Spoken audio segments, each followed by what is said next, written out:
wanda ta kwanta muku. Ni ba na son kowa. Yasa kai ya fita. Farin ciki ya kama dadi, haka ma Goggo. Goggo ta ce, ka ga Safara'u na 'yar gidan Sani. Bara ta gama secondary. Yarinyar na da nutsuwa, ga ta son kowa, kin wanda ya rasa. Kai wa kawun naka magana. Dariya dadi ya ce, Goggo, dan birni ai sai 'yar birni, 'yar ƙauye sai dan ƙauye. Mamar shi ta yi mishi mata tuntuni, yayyayata da take riko, Hanifa. Kin ga ita ma jami'a take, sannan ta san dukunkunannen halayensa, za ta iya fin kowa sanin yadda za ta zauna da shi. Za ta fi kowa haƙurin zama da shi, tunda ta san halinsa. Gida ɗaya suka tashi. Goggo ta ce, to Allah ya tabbatar da alheri, kada a tsaya ɓata lokaci, tunda dai an samu yayi na'am. Ya ce haka ne Goggo, bari in kira Maimuna. Yayi waya ya kira mama, ta baro aikin da take yi, ta barwa mai aikinta, ta samu waje gefen Goggo ta zauna. Nan dadi ya bata daddaɗan albishir cewa Aliyu ya ba su wuƙa da nama, su aura masa wadda suka ga ta dace, shi kuma ya zaɓi Hanifa a matsayin matar.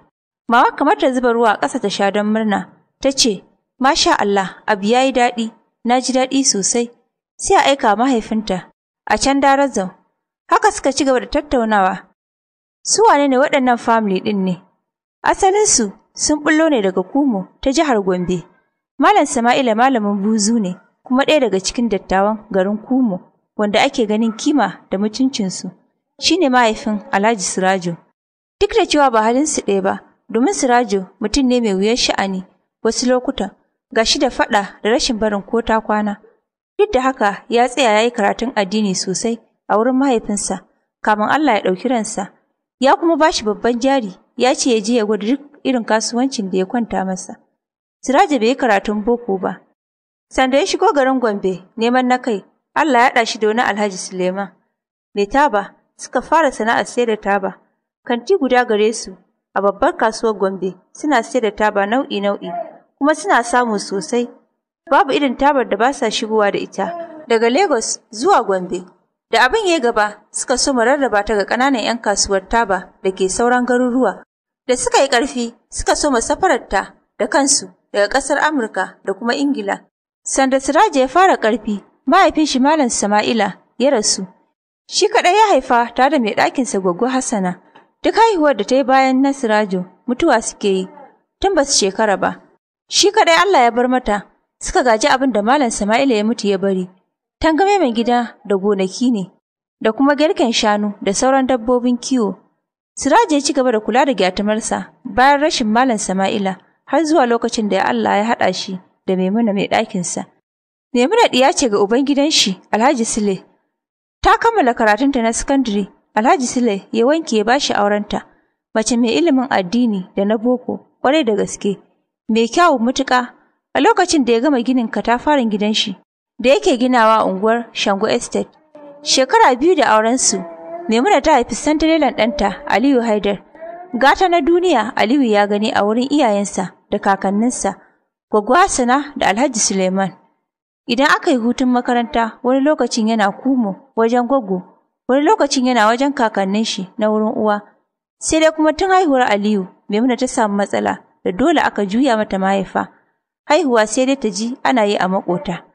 Amma hakan bai sa Alhaji Sirajo ya taɓa tunanin ƙara aure ba, don Maimuna jarumar mace ce wadda ta sadaukar da kanta ga mijinta da kuma ɗanta. Tana mishi biyayya da soyayya ta gaskiya, kamar ta kwanta ya bi ta kanta. Gwaggo Hassana ce ma ta taɓa dosar shi da zancen ya ƙara aure. Ya ce, na roƙe ki Gwaggo, kada ki ƙara wannan tunanin. Maimuna ta wuce in mata kishiya, domin in tara 'ya'ya, wanda Allah ya bani ma, na gode, Allah ya albarkace shi. Daga ranar ita ma Gwaggo Hassana bata ƙara tayar da zancen ba. Hanifa ɗiyar yayan Maimuna ce, wadda ke aure a garin Darazau. Ta ba ta rikonta tun tana shekara 5 don ta dinga ɗebe mata kewa, don Aliyu halinsa sai shi. Kai shi magana ma wani aiki ne a wajensa, baya furici sai in ya zama dole, baya magana marar ma'ana ko marar amfani.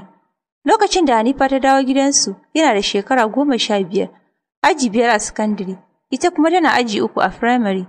Ba ruwan shi da ita, harkar karatun shi kawai yake yi, shi yasa a gaba.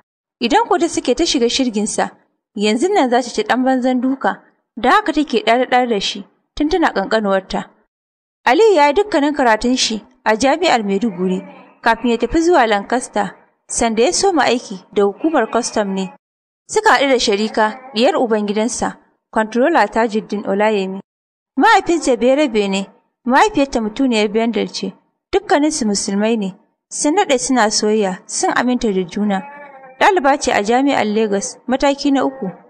Da abin ya nisa har iyayenta sun sani.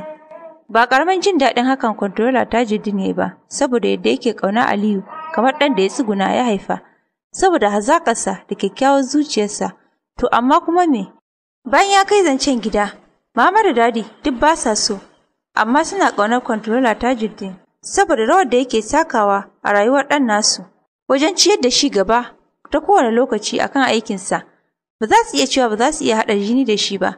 Haka aka kai kuɗin gaisuwa ga mahaifinta da kuma tambaya, kamar yadda yake a al'adar Hausa Fulani. Aka sa lokaci. Sharika kyakkyawa ce, baƙa, black beauty, don sai an tona sosai cikin mata kafin a sami mai kalar fatarta. Kullum kanta cikin ƙarin gashi yake, don haka ba za ka iya sanin tana da gashi ko ba ta da shi ba. Ta ce da shi za ta yi tafiya, an tura su excursion, kasancewar ta ɗalibar geography. Ta ce an tura su daga makaranta ne, za su yi sati ɗaya. Tunda Sharika ta dawo, ba ta ƙara zama lafiya ba. Ciwuka iri-iri, amai, kasala, zubar da yawo da sauran alamomin mace mai juna biyu. Ta kuma ƙi yadda kowa ya kai ta asibiti. Har shi kansa Aliyu, da ita a tunaninta, sauyin waje ne kawai ya jawo mata hakan. Bata ankara ba, daga ita har iyayen nata, sai ganin ciki kawai suka ya bayyana, wata 6, kowa ya gani. Ashe ba wani excursion, da uban ya rufe ta da duka, kamar ya hallaka ta. Sai ta faɗi da ta samo cikin, bata rufe ba ta ce, Michael ne tsohon saurayinta da suka fita hutawa. Tana kuka tana roƙon mahaifinta kan ya rufa mata asiri, kada Aliyu ya ji, ko ta wani fasa aurenta, za ta je ta zubar da cikin ko ta wani hali ne. Controller Tajuddin har kuka yi, ya kuma kira Aliyu, ita ma ya kira ta, ya gaya mishi komai a gabanta. Sannan ya kirgo kuɗin gaisuwa da tambayar da aka kawo, ya ba shi abin shi, ya ce ya je arewa ya nemi wata cikin ƙabilarsa, ba zai iya aura masa bara gurbu ba. Aliyu ya ce ba zai karɓa ba, ya bar wa Sharika duniya da lahira. Wannan ne dalilin da ya sa Aliyu ya tsani 'ya'ya mata, ya kuma yi alkawarin ba zai ƙara son wata mace ba, tunda su ɗin mayaudara ne kuma maha'inta. Duk soyayyar da Sharika ta nuna masa, ashe duk a fuska ne kawai. Shin yaya soyayya gaskiya take, ya ake yin ta, shin ma akwai ta ko kuma babu? Waɗannan su ne tambayoyin da Aliyu Haidar yake yi wa kanshi a kullum. Ya tattara fayil ɗin mace da al'amuranta da ita kanta soyayya ya aza a gefe, ya fuskanci al'amuran ci gaban rayuwar shi. Muhimman abubuwan da ke gaban Aliyu Haidar su ne aikinsa, kula da iyayen shi da kuma gyatumar kakar shi, Goggo Hassana. Duk wata kankan ba da Hanifa ke yi a kansa, ya sani sarai, bai taɓa ɗaga ido ya dube ta ba da sunan so ba. Share ta yake yi, kamar bai san Allah ya halitta ta a wajen ba. Har kuma yau ɗin nan da ya furucin da ya zo ya dame shi, wato baiwa iyayen shi dama su zaɓa masa duk matar da suka ga dama. Domin kawai ya ga farin cikinsu, wanda ko kafara ba zai yi ba idan ya rantse cewa Hanifa za su zaɓa masa ba wata ba. Ba zai iya ɗorar da komai akan Hanifa ba, wato kyawun halinta ko akasin haka, don ta tashi a gabansa, tunda ba sakar mata fuska yake yi ba, balle ita ma ta saki jiki da shi. Mama dai ta sha gaya masa cewa shi Hanifa take so, tun abin yana ba shi haushi, har ya zo yana ba shi mamaki. Allah ya kawo mu wani zamani da wai mace za ta buɗi baki ta ce tana son wani namiji. A ganinsa ƙarshen wulaƙantar da kai ne wannan. Duk felaƙen da take masa da nuna kulawa, ba ta taɓa ta rashi fuska da fuska ta ce da shi ina son ka ba, sai dai ji a bakin mama. Wannan ne ya bar mata ɗan guntun mutunci a idanunsa. A wannan daren dai Aliyu baccin shi gashi nan ne, rabi da rabi. Bai ankara ba ji an kira sallah asubahi a kunnuwansa. Ko masallaci bai iya zuwa ba, yana ta tunane-tunane akan fitar bakin da yayi. Sai da ya bada farali ya koma ya kwanta, sannan ne ya samu bacci mai daɗi yayi awon gaba da shi. So masu sauraro, a nan za mu dakata a kashi na 6. Sai mun ƙara haɗuwa da ku a kashi na 7. Kar dai ku manta da yin subscribing, kana ku taɓa alamar ƙararrawa domin ku dinga samun shirye-shiryenmu a duk lokacin da muka ɗora.